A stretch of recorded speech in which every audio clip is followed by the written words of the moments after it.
আজকে আমার নিবেদনে গোপ চুরি, কবি সুকুমার রায়। হেড অফিসের বড় বাবু, লোকটি বড় শান্ত। তার যে এমন মাথার ব্যামো কেউ কখনো জানতো?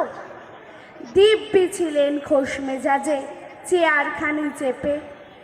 একলা বসে ঝিমঝিমিয়ে হঠাৎ গেলেন খেপে। আটকে উঠে হাত পা ছুড়ে চোখটি করে গোল, হঠাৎ বলেন, গেলুম গেলুম, আমায় ধরে তোল।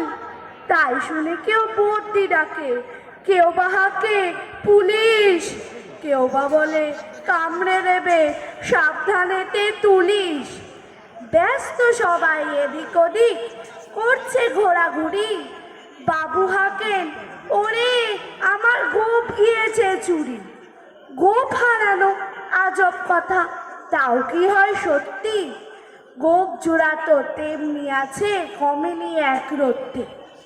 সবাই তারে বুঝিয়ে বলেন, সামনে ধরে আয় না। মোটেও গোপ হয়নি চুরি, কখনো তা হয় না। রেগে আগুন তেলে বেগুন তেড়ে বলেন তিনি, কারো কথার ধার ধারি নেই, সব ব্যাটাকেই চিনি।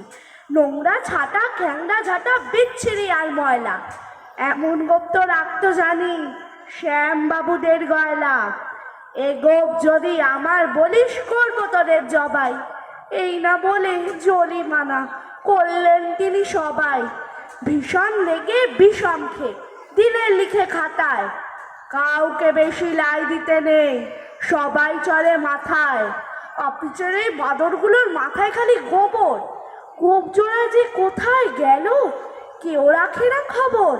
ইচ্ছে করে এই বেটাদের গোপ ধরে খুব নাচি, মুখ্যগুলোর মুন্ডু ধরে কোদাল দিয়ে চাচি। গোপকে বলে তোমার আমার, গোপ কি কারো কেনা? গোপের আমি গোপের তুমি, তাই দিয়ে যায় চেনা। নমস্কার।